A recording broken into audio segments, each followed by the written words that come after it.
नमस्कार मित्रों, आप सभी का स्वागत है CY एस्ट्रोलॉजर में। आज हम बात करेंगे नीच के सूर्य के ऊपर कि सूर्य जब नीच का होता है तो क्या रिजल्ट देता है। तो मैंने पहले उच्च के जो वीडियो थे वो बनाए थे, उच्च का सूर्य, उच्च का चंद्रमा, मंगल, राहु। काफ़ी अच्छा लगा लोगों को, काफ़ी कुछ सीखने को मिला। तो काफ़ी लोगों ने कहा कि आप नीच के प्लैनेट्स हैं उनके भी वीडियो बनाएं तो हमें काफ़ी अच्छा लगेगा।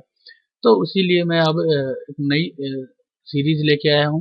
ये जो सातों प्लेनेट हैं उनकी नीचता के ऊपर कि जो नीच के प्लेनेट होते हैं और वो कैसा रिजल्ट देते हैं।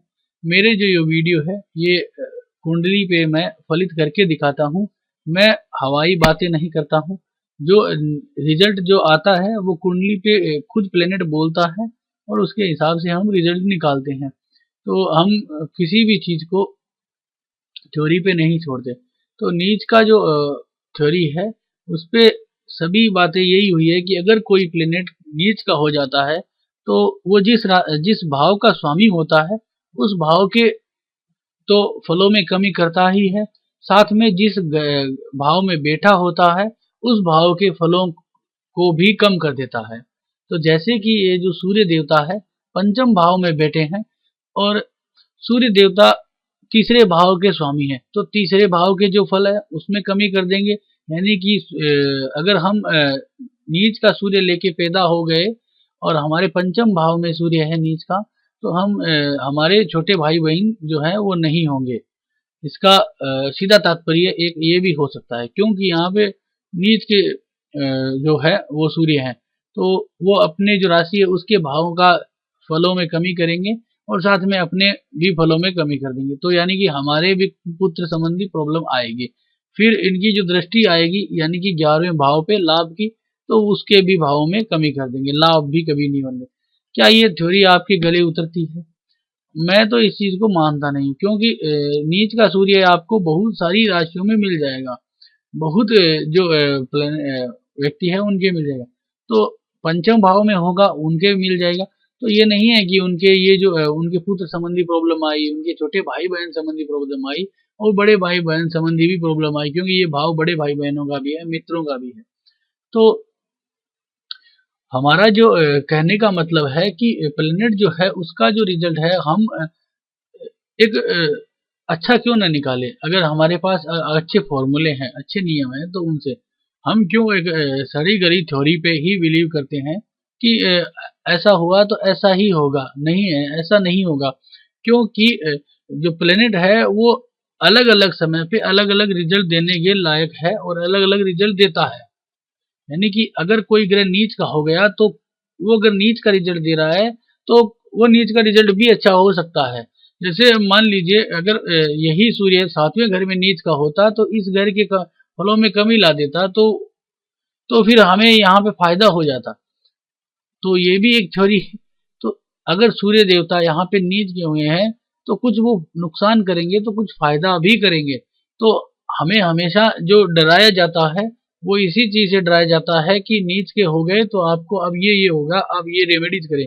कई बार क्या होता है कि कुछ व्यक्ति जीवन भर रेमेडीज करता रहता है, जीवन भर उसके रत्नों को धारण नहीं करता कुछ, मतलब तो वो उन फायदों से चूक जाता है।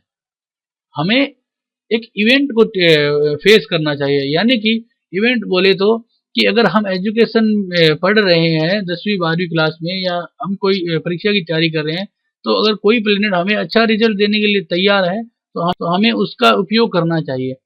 और जब उसका हमें फायदा मिल गया होता है तो उसके बाद उसका जो है वो जो रत्न है या जो भी प्रोसेस होती है, जो रेमेडीज होती है, उसको बंद कर दीजिए। तो हमें हर इवेंट के ऊपर उस प्लेनेट के जो फायदे होते हैं उनको गेन कर लेना चाहिए। तो आगे के जो हमारे वीडियोस होंगे नीच के बाकी ग्रहों के, तो उनमें मैं सबके रिजल्ट निकाल के दिखाऊंगा, तो आपको बहुत कुछ अच्छा समझ में आएगा। और अगर कोई व्यक्ति या कोई भी जो ज्योतिष में रुचि रखता है, अगर वो मेरे से सीखना चाहता है या अपनी कुंडली फलित कराना चाहता है और कुछ भी तरह के क्वेश्चन करना चाहता है, तो वो मुझे मेल कर सकता है। तो उसके बाद जो मेरी प्रोसेस है छोटी सी जो फॉर्मल प्रोसेस है, उसके बाद हम बाकी की कार्य कर सकते हैं। तो आप ये मेरे चैनल को सब्सक्राइब कर ले, बहुत ही अच्छा ज्योतिष का चैनल है और इस पे काफ़ी अच्छे और बढ़िया वीडियोज मैं अपलोड करता हूँ पूरे ज्योतिष के नियमों के ऊपर। तो सूर्य जो है इस पांचवें घर में नीच का हुआ है, तो अब जो सूर्य है वो रिजल्ट क्या देगा, तीसरे घर के देगा और पांचवें घर के देगा और 11वें घर के देगा, क्योंकि 11वें घर पे इसकी दृष्टि आ रही है। तो अब हमें ये देखना है कि एक्चुअल में सूर्य जो है वो पोजीशन कहाँ पे है। पोजीशन बोले तो कि ये जो पांचवा घर है, यानी कि ये जो यहाँ पे जो शुक्र की जो राशि आ रही है तुला, ये जो पांचवा घर है ये 30 डिग्री का है। तो ये जो 30 डिग्री का घर है, इस घर में सूर्य कितने डिग्री पे बैठा है।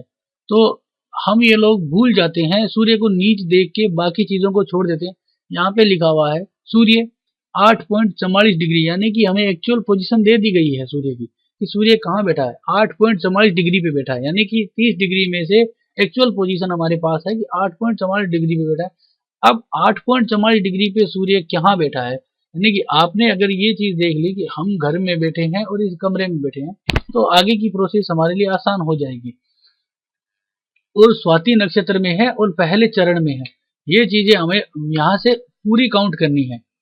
तो ये हमारे पास होने के बाद अब हमें पता चल गया कि सूर्य क्या रिजल्ट देगा, क्योंकि आप ये देखिए सूर्य जो है वो 8.44 डिग्री, यहाँ नीचे आइए, सूर्य तुला राशि 8.44 डिग्री और शुक्र की राशि में बैठा है और स्वाति नक्षत्र में है। स्वाति जो है वो राहु देवता का नक्षत्र है और उप नक्षत्र जो है वो गुरु का है। तो हम जो रिजल्ट निकालते हैं निरायण भाव शैली से निकालते हैं। मैं केपी कृष्णमूर्ति का यूज करता हूँ और पराशरी ज्योतिष सिस्टम का। केपी के रूल जो है वो मैं पूरी तरह यहाँ पे नहीं बोलता, क्योंकि वो रूल जो है आपको बोलने में समझ में नहीं आएंगे, उनके जो टर्म्स है वो काफ़ी डिफरेंट है। तो मैं आपको कोशिश करूंगा कि केपी के कुछ रूल लेके पराशरी ज्योतिष सिस्टम में ही आपको फलित करके बताऊं। तो मैं निरायण भावचलित का यूज लेता हूं, लेकिन वीडियोज को आसानी से बन जाए इसके लिए मैं जो ये सिग्निफिकेटर है उनका यूज लूंगा और ये जो ग्रह प्लेनेट के सिग्निफिकेटर है उन्हीं का यूज लूंगा। तो मैं निरायण भावचलित के सिग्निफिकेटर का यूज लेता हूँ। ये जो है ये जो है जन्म कुंडली के सिग्निफिकेटर है। तो बात दोनों में बराबर है, आप इसको भी ले सकते हो। तो ये जो सूर्य है यहाँ पे देखिए, सूर्य जो है वो तीसरे और पांचवें घर को सिग्निफाई करता है, यानी तीसरा घर और पांचवा घर। तो ये जो दोनों घर है उनके रिजल्ट देगा। यहाँ पे हमने देखा कि स्वाति नक्षत्र में है, तो स्वाति जो नक्षत्र है वो राहु का है। तो राहु जो है वो तीसरा घर सिग्निफाई करता है, यानी कि तीसरे घर में बैठा है और उसकी जो राशि है, मतलब वो सिंह राशि है, तो वो पांचवें घर को भी सिग्निफाई करेगा।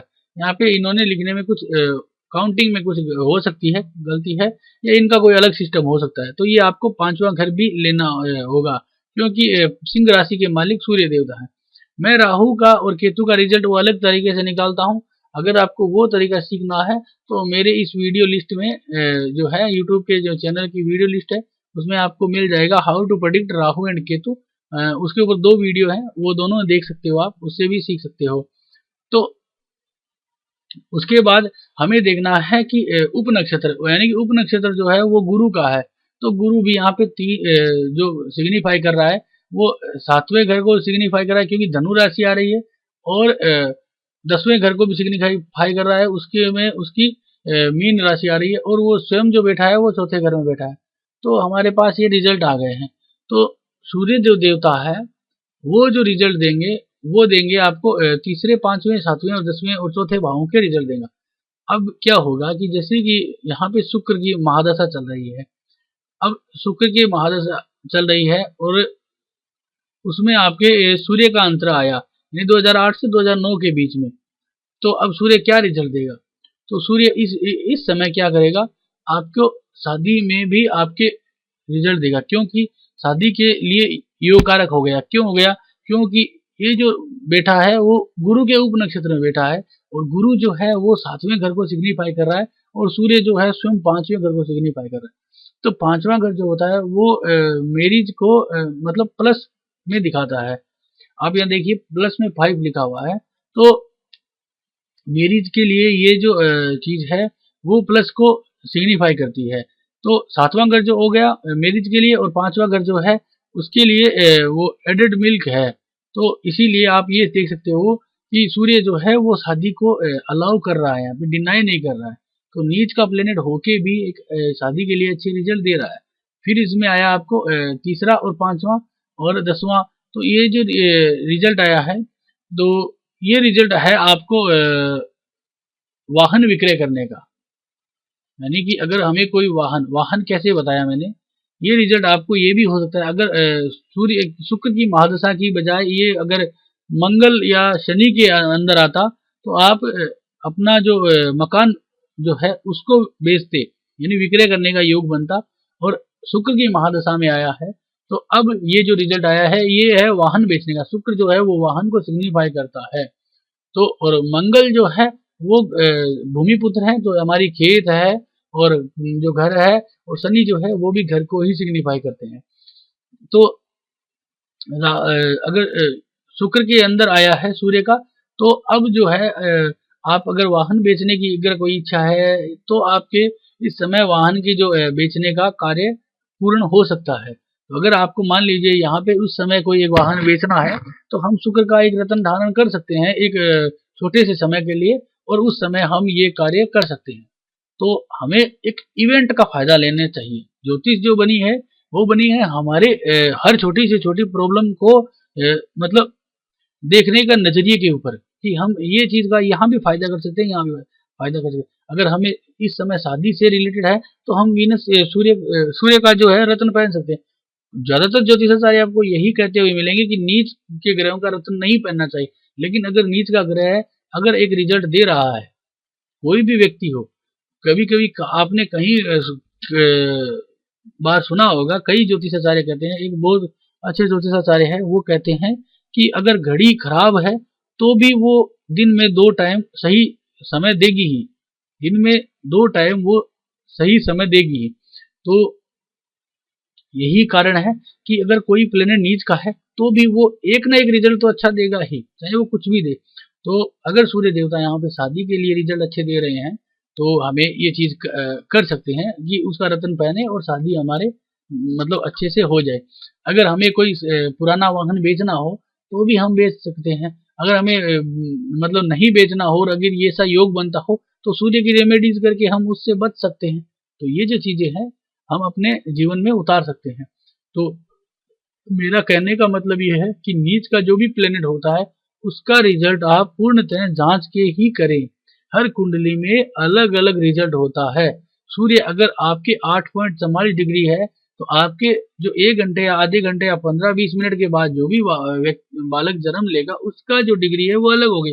तो सूर्य आपको उसमें इसी घर में मिल जाएगा, यही लग्न होगा, सेम कुंडली हो जाएगी, लेकिन यहाँ पे जो है नक्षत्र उपनक्षत्र है वो बदल जाएंगे। तो ये मेरा कहने का मतलब है कि आप एक थ्योरी पे न चले। जो ज्योतिषाचार्य बहुत सी बातें करते हैं वो सिर्फ अपनी एडवर्टाइजमेंट करते हैं, उनसे रिजल्ट आपको लेने होते हैं तो आपको उनकी मोटी फीस देनी होती है। तो ये सीखने का तरीका है। मेरा कहने का मतलब ये नहीं है कि वो गलत है सही है, मेरा कहने का मतलब है कि आप एक थ्योरी से डरे नहीं, आप अपने तरीके से पूरी तरीके से जांच के ही रिजल्टों को निकालें।